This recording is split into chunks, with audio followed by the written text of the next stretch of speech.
For years, I believed that my father was my guardian. I assumed Dad was the guy who would always be there for me, shielding me from the worst that life could hurl at me. Fathers are supposed to do that, right? A shield, a guide, someone who loves you unconditionally. At least that's what I told myself every time I looked at him. But the fact was far worse than I could have imagined. Over time, the person I trusted the most became the one I dreaded waking up to every morning. That transition occurred in stages rather than all at once. Looking back, these instances were always building up to something I couldn't stop. I still recall the day it all started, when I stopped feeling safe in my own home. My world had already been ripped apart by my mother's passing. She was my rock, the kind of woman whose presence filled every space she entered.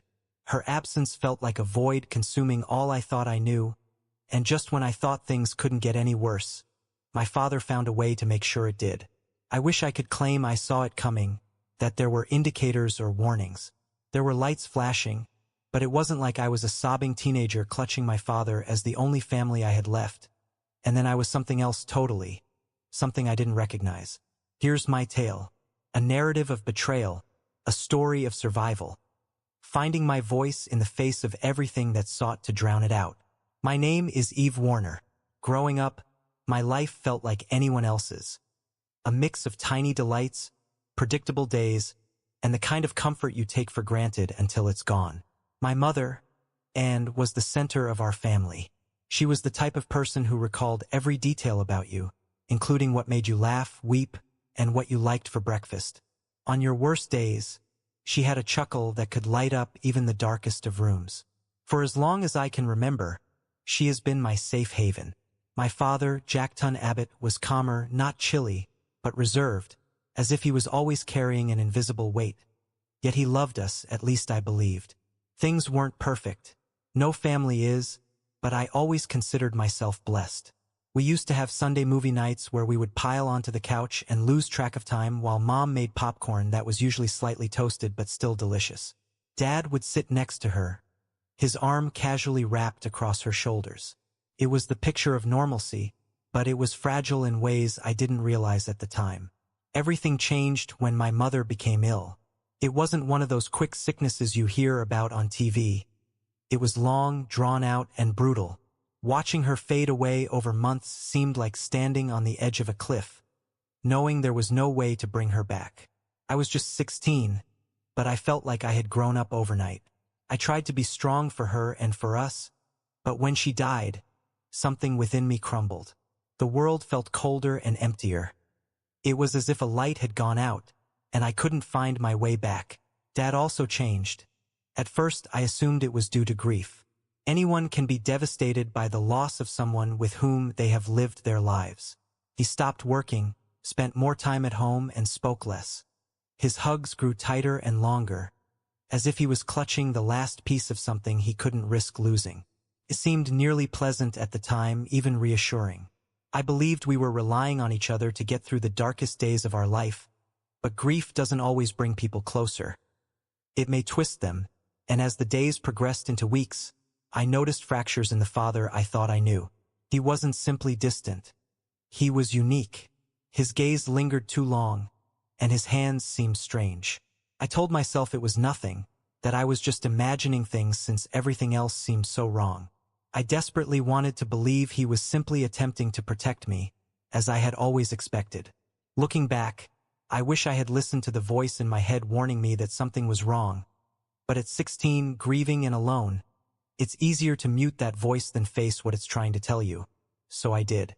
Before we go any further, please share, like, and subscribe to receive more content that puts light on challenging topics and vital conversations.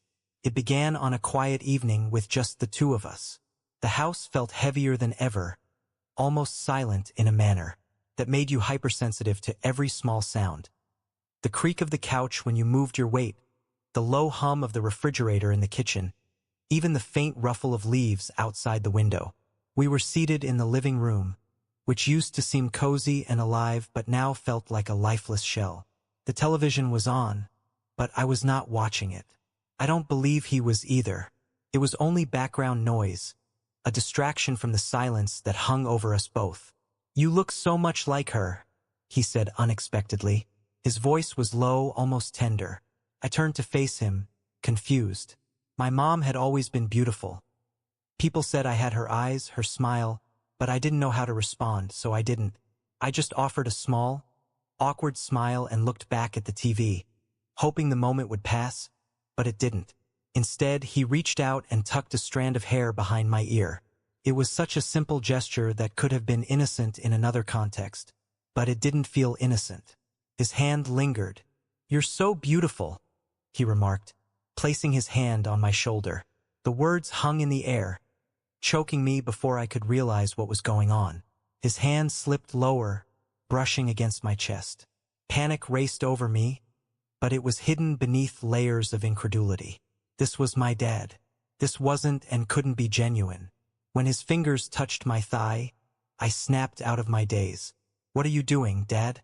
I questioned, my voice trembling and barely above a whisper. He didn't respond. Instead, he pushed a finger to his lips as if to silence me and leaned in closer. The room felt like it was spinning, and my heart was racing so hard I thought it might burst. I wanted to scream and shove him away, but my body wouldn't cooperate. It was as if every muscle had frozen in terror. The following few moments were a haze. I recall him bringing me to the ground, his weight pressing me down. I remember the terrible pain and the tears flowing down my cheeks, but most of all, I remember the silence. Not from him, who muttered words I couldn't understand, but from me. I did not shout or fight. I simply lay there, frozen tears soaking the carpet under me. When it was over, he stood up and walked away silently, leaving me prostrate on the floor.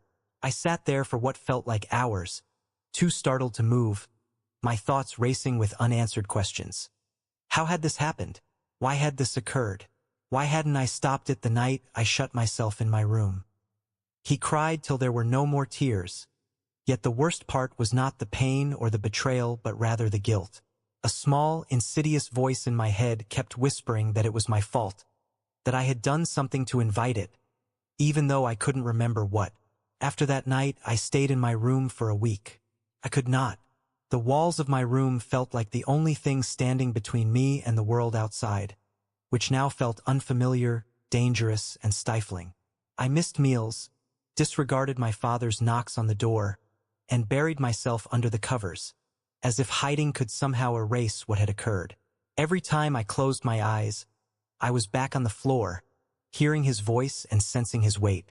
I didn't know how to handle it, so I just let myself get numb. On the 5th day, I heard a knock at the door. It was him. "Eve," he whispered, his voice softer than I'd ever heard. "Can we talk?" My chest tightened. I wanted to yell at him to leave, but instead I remained silent, hoping he would believe I was not present. But he did not leave. "I understand you're upset," he continued, "but we need to get past this. We are all we have now." His remarks felt like a slap. "We get past this." My gut churned, but before I could let the wrath consume me, uncertainty crept in. What if he was correct? My mother was gone, so it was just the two of us. What if I am overreacting? What if I had caused this? The question lingered in my mind, driving the knife of shame deeper and deeper. Eventually, I allowed him in. I couldn't avoid him forever, and a part of me wished for answers, any explanation that would make it all make sense. He sat on the edge of my bed, his face filled with an emotion I couldn't quite identify. Was it shame, despair, or something else? "I'm sorry if I hurt you," he whispered, reaching for my hand. I pushed away reflexively, and his countenance clouded briefly before relaxing again.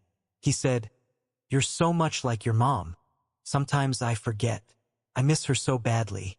He utilized her as a shield, incorporating her memories into his words like a weapon. "I shouldn't have done what I did," he said, "but it's hard to be alone. You remind me of her so much. I'm not sure. Maybe I got confused. It won't happen again," but it happened, not even 2 weeks later. By then, he'd begun to twist the narrative, portraying himself as a victim of loss and loneliness. He stopped knocking and instead entered my room. He'd bring up trivial topics while sitting on the bed, pretending nothing had happened. School dinner plans, chores. It was as if he was trying to remind me that we were still a family and that life hadn't been turned upside down. But every time he looked at me, I felt the weight. That expectation was as if he was waiting for me to make everything right again. The second time was less startling, but as terrible. It was Saturday night, and we had just finished our meal. I was clearing the dishes when he approached me from behind and placed his hand on my shoulder. "Let's watch a movie," he suggested. His tone was nonchalant, almost jovial, yet something in it made my skin crawl. I wanted to say no to make an excuse to go to my room, but the words got stuck in my throat, so I followed him to the living room, telling myself it was fine that he wouldn't try anything and that I could leave if I felt uncomfortable. But then his hand found its way to my leg, and the cycle repeated itself. His touches were gentler this time, less hurried, as if he was attempting to ease me into this new reality. When it was over, he looked at me with something close to affection and murmured, "I'll be more careful next time. I will get protection, I promise." Be careful, as if this was usual and something we just had to grow accustomed to. His words echoed in my thoughts, turning my sorrow and shame into something even more sinister. Maybe it was my fault. Perhaps I had allowed this to happen. Maybe I owed it to him to keep him from being alone, to provide him with something he stated he needed. The thought made me sick, but it also made me remain silent. In the following weeks, I fully shut down. I stopped going out with friends, talking to professors, and doing anything that would raise questions I couldn't answer. I buried myself in books and schoolwork, anything to keep my thoughts occupied. But the silent nights, the awkward dinners, the times he stared at me for too long broke me. I considered telling someone, anyone, even my best friend, a counselor, or even a stranger on the street, but every time I got close, fear stopped me. What if they don't believe me? What if they blamed me? What if it destroyed my remaining family? The inquiries were unending, and the answers seemed too risky, so I kept quiet. I persuaded myself it was better this way, that I could handle it and that I needed to. Weeks proceeded into months, and the episodes with my father were less shocking but no less traumatic.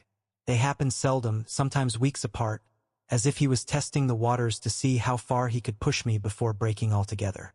I began rationalizing it, telling myself that perhaps this was how grief had shattered him and that it wasn't as horrible as it felt. He always apologized later, his words laced with guilt and promises to do better. He said he loved me and that I was the only thing keeping him going. It was weird, but in the absence of anyone else, I began to believe him. However, this belief did not erase my repulsion every time he touched me. I wanted to scream, escape, and fight back, but as time passed, those urges faded, replaced by cold acceptance. I told myself it was easier this way, that arguing would only make things worse, and on some deep level, a part of me craved the attention. It wasn't love, not really, but it was something, a connection, a strange, dreadful kind of comfort that made the loneliness a little less painful. Then LLA Moss entered the picture. She was lively, full of energy, and had a laugh that could light up any room. When my father presented her as his girlfriend, I felt a strange mix of relief and jealousy. Relief because I hoped it meant he'd stop, that he'd turn his focus to her and leave me alone. But jealousy crept in as well, a horrible, shameful sensation I couldn't really comprehend. Was it jealousy of her, of the fact that she could give him something I couldn't? Or was it rage that he could act normal with her while I drowned in the mess he had created? For a few months, everything was peaceful. He stopped sneaking into my room at night, and I felt like I could breathe again. I pushed myself into school, hoping to reestablish some sort of a life. But that fragile peace was destroyed one night when I returned home early after study group. I stepped into the living room to discover LLA sitting way too close to me on the couch, her hand on my thigh, as my father stared. "You're so beautiful," she murmured, her voice smooth and syrupy. My stomach churned. My father did not stop her. In fact, he seemed to encourage it. That night, the limits I thought had been reestablished were erased. LLA joined him in the abuse, making the experience even more strange. She smiled and offered reassurances to me, but I didn't want to hear her touch as unpleasant as his. I felt as though I was drowning all over again. The betrayal was more devastating this time because it wasn't just him. It was also her. And the worst part was that he saw nothing wrong with it. "It's just us," he whispered later, wiping a tear from my cheek. "Nobody else understands. We're family. We take care of each other." That night I couldn't take it anymore. I confronted him, my voice shaking with anger and desperation. "I don't want to do this anymore," I said, my words rushing out before I could lose my nerve. "And I don't want her here. She's making it worse." He looked stunned for a moment, then hurt, as if I just accused him of some great injustice. "You're jealous," he said softly. "You don't want to share me that I'm not jealous." I simply wanted to ant it to stop. I was surprised that he listened. Lila left a week later. I terminated it. He informed me his tone was soft, almost proud. "I couldn't bear the notion of making you miserable." His remarks were a strange form of affirmation, assurance that I still had some control over my life even as everything else seemed to be slipping away. But the relief did not stay. Without LLA, the spotlight moved completely back to me. His touches became more frequent, and his reasoning more complex. "We are closer than most families," he remarked one night, pressing his palm against my back. "People would not understand, but that's well. We don't need anyone else." I wanted to shout at him, telling him that what he was doing was terrible and that I was not a replacement for my mother. But the words remained lodged in my throat, weighed down by fear and shame. I felt confined, like a bird in a cage with no door and walls that got tighter and tighter around me. The more I attempted to understand it, the less sense it made. The revulsion and uncertainty never left, but they became background noise in my life, blending in with the routine. I stopped questioning it because doing so would mean facing the full weight of what was going on. I wasn't sure I could make it through it. University was meant to be a new beginning, an opportunity to leave behind everything that had happened and rediscover myself. I struggled hard to stay close to home since my father insisted on it, yet even a small distance felt liberating.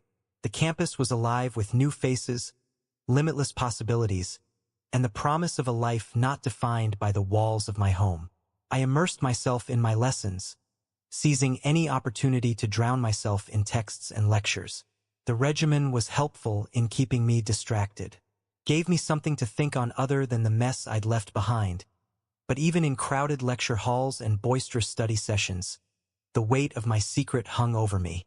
I'd find myself flinching at simple touches or shying away from nice grins, frightened that anyone would go too close. Trust felt foreign to me, and I wasn't sure I'd ever understand it again until I met Samra Gillespie. We were assigned to the same group for a historical project. She was everything I was not, confident, humorous, and so naturally nice that it almost hurt. I'd seen her before, joking with friends in the cafeteria or answering questions in class with such ease that it seemed as if the world couldn't affect her. She was the type of person who could brighten up a room without trying. At first, I kept my distance since it was safer, but Sam would not allow me. She had a knack of drawing people in and making them feel important simply by gazing at them. Eve was correct, she stated one day after class, flashing a smile that made my pulse skip. "We are in the same group. Want to grab coffee?" And brainstorm coffee turned into hours of talking. The project barely came up as we swapped stories about our lives, hers full of adventures and big dreams, mine carefully edited to leave out the parts one couldn't bear to say out loud. She told me about her family, her love of photography, and her plans to travel the world someday. I told her about my mom, how I loved to read, and how university felt like a lifeline I was desperately clinging to. She'd invited me to join her for lunch or study sessions, which morphed into late-night discussions. Being around her felt different. It was like walking into the sun for the first time after years of hiding in the dark, and I felt seen forever, which scared me. I wanted to tell her everything, to let her in on the elements of my life that I kept concealed from everyone else. But every time I considered it, my chest clenched. How could I explain what I'd done and allowed to happen if she looked at me differently, or worse, if she pied me? So I kept the walls up even though I could feel them cracking bit by bit every time she smiled at me. One evening, Sam invited me to her dorm to see a movie. It was basic and unassuming, but it felt monumental. We sat side by side on her bed, sharing a bowl of popcorn, and laughed at the film's silliness. When our hands brushed, I felt my entire body tighten. Naturally, she noticed. She noticed everything. But instead of moving away, she softly placed her hand on mine and murmured, "You're safe here." Her words struck me like a tidal wave. I wanted to believe her, to accept the safety she was offering, but I couldn't because the terror was too loud and overwhelming. I excused myself to the restroom and stared at my reflection, tears flowing down my cheeks. I desperately wanted to be normal, to be able to hold her hand without feeling as if the weight of the universe was crushing me. The next morning, I made a decision. I couldn't keep living in this state, split between two worlds. The part of me that needed connection and wanted to be with Samara couldn't coexist with the part of me that remained under my father's control. I needed to put an end to it. That evening, I sat down with my father for our first genuine chat in months. My hands trembled and my voice dried, but I forced the words out. "Dad, it has to stop. We can't do it anymore." His face contorted, a mix of amazement and what appeared to be betrayal. "Eve," he began, his voice low and almost imploring. "You do not mean that. We are all we have." "You know I do. I mean it," I said, my voice becoming stronger with each syllable. "This is not normal. It isn't okay. I can't live like this any longer." He appeared to dispute briefly before nodding, his countenance opaque. "If that's what you want," he replied quietly, "I'll stop." I wanted to believe him, but a part of me knew better. His promises were flimsy and easily broken. But for the time being, it was enough to give me hope that, just maybe, I might be able to find a way out. Days stretched into weeks, and despite my father's pledge to stop, his presence hovered over every aspect of my life. Every time he glanced at me, spoke to me, or walked past my room, I had the old knot in my gut. I wanted to believe him, but trust seemed impossible. His promises had been broken before, so why would this time be any different? Meanwhile, Samara remained my lifeline. She had a way of making me feel like I could breathe again, even on the most difficult days. One evening, while we were sitting on the grass outside her dorm, watching the sunset, she asked me a question that stopped my heart. "Do you ever feel as if you're carrying something too heavy for yourself?" She spoke softly yet piercingly. I paused, my hands grabbing the blades of grass underneath me. I wanted to tell her everything.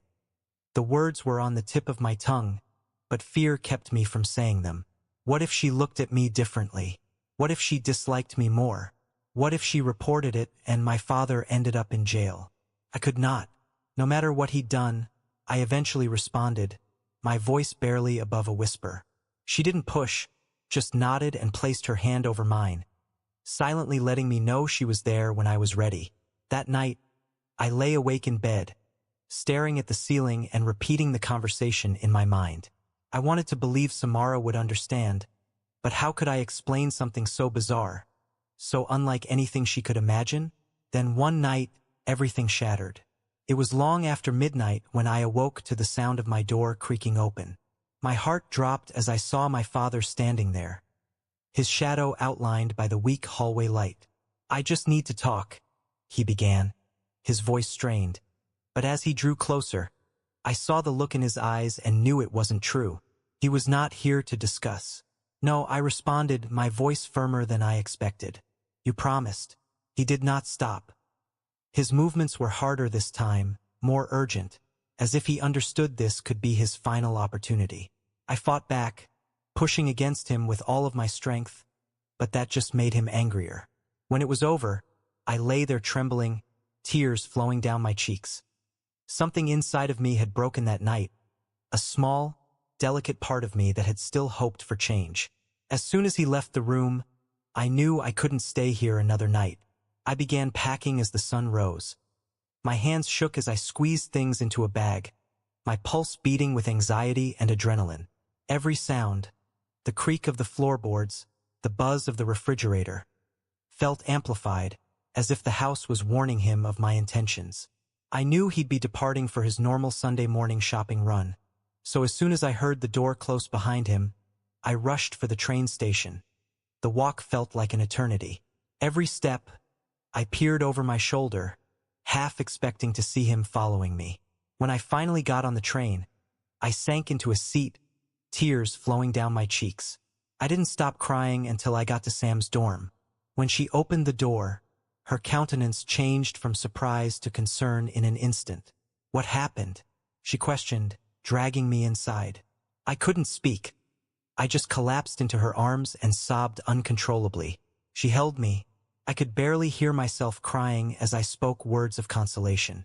For the first time in years, I felt secure. Anyone seeing this who feels confined and like they have no way out should realize that it is not their fault.